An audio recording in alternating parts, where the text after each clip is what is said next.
Assalamualaikum warahmatullahi wabarakatuh. Akhirnya billah, dimanapun berada, bertemu kembali dengan saya Al-Fakir Ustadz Hasan Basri di channel yang sama. Baik, pada pertemuan kali ini saya akan membahas tentang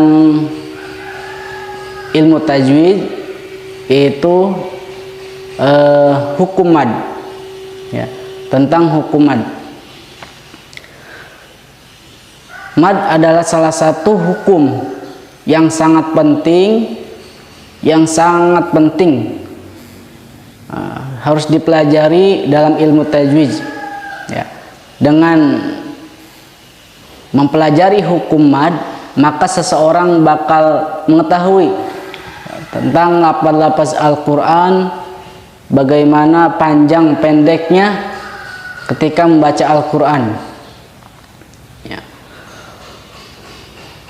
Kadang ketika kita membaca Al-Quran, yang pemahaman yang minim yang kita pelajari ketika membaca Al-Quran, yang panjang dipendekkan, yang pendek dipanjangkan. Itu adalah kesalahan yang sangat fatal. Maka saya akan membahas kali ini tentang hukum mad. Baik, sebelum kita masuk, kita akan menjelaskan apa itu mad.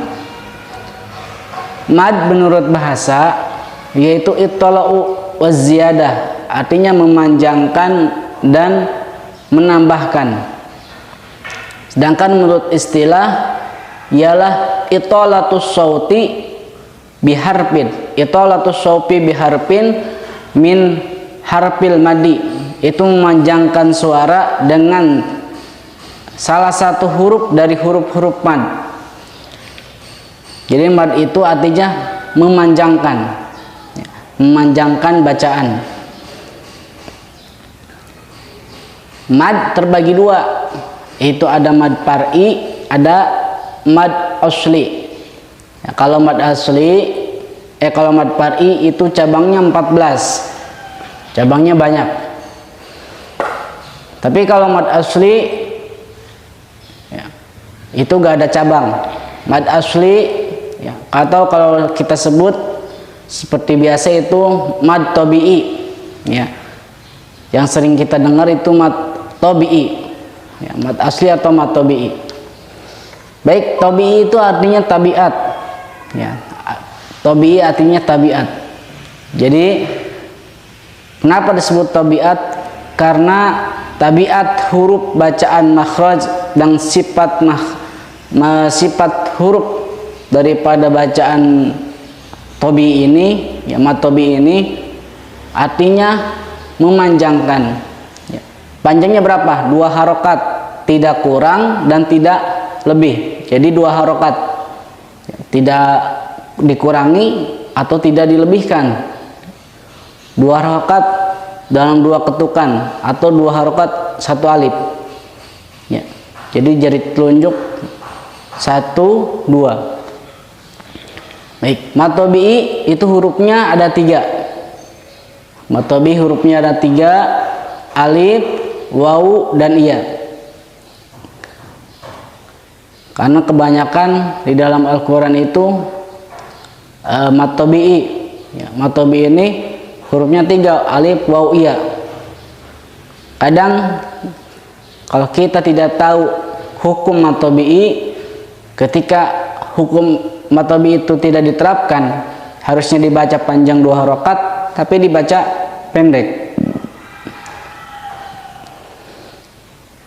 Mad tabi'i hurufnya ada 3, alif, wawu, iya, ya. Sebabnya, ya, sebelum alif berharokat patah. Yang kedua, sebelum wawu mati berharokat domah. Dan yang ketiga, sebelum iya mati berharokat kasroh. Jadi alif dengan patah, wawu dengan domah, iya dengan kasroh. Kita ngambil contoh, ya, dari alif. sebelum alif berharokat patah. Sangat mudah dan sangat gampang. Ya.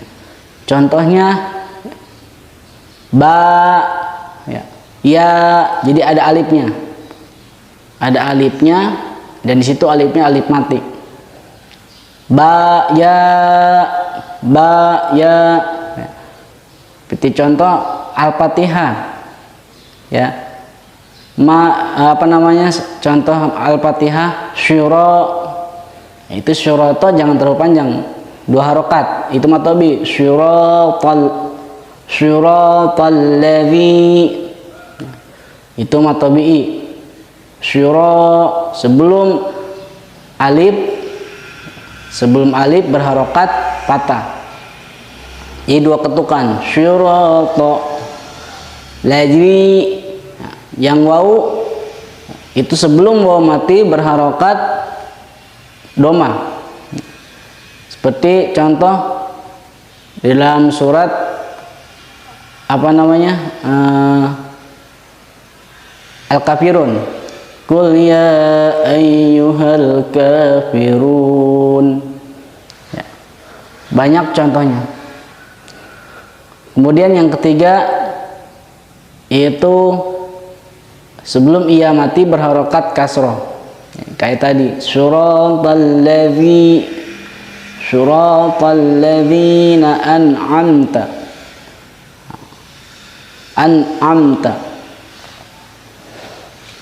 Jadi di Fatihah itu ada juga mad tabi'i, ya.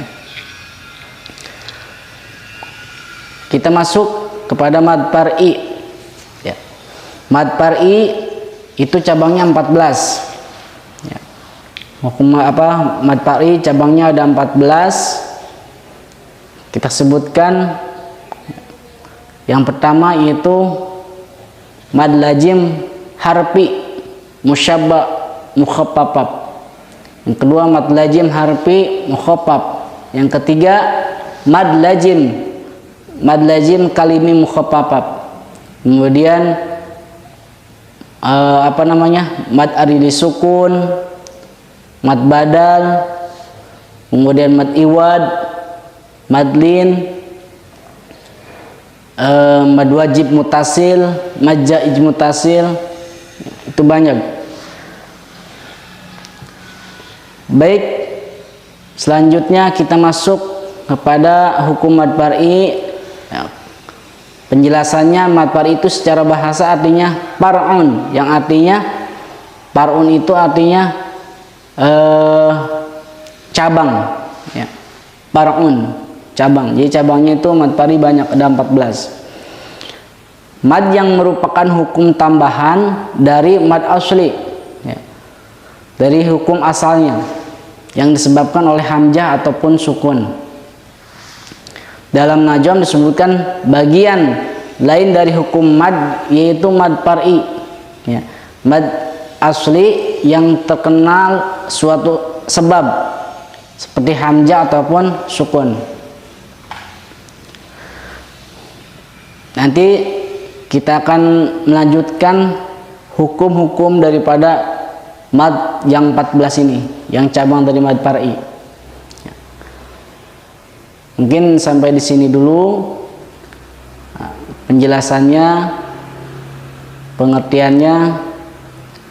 Nanti kita akan lanjutkan daripada hukum yang 4 cabang, yang 14 cabang ini dari mad far'i. Terima kasih atas perhatiannya. Jangan lupa like, komen, dan subscribe-nya. Cukup sekian. Sebelumnya kita akan baca doa kifaratul majlis. Subhanaka Allahumma wa bihamdika asyhadu an la ilaha illa anta astaghfiruka wa atubu ilaik. Assalamualaikum warahmatullahi wabarakatuh.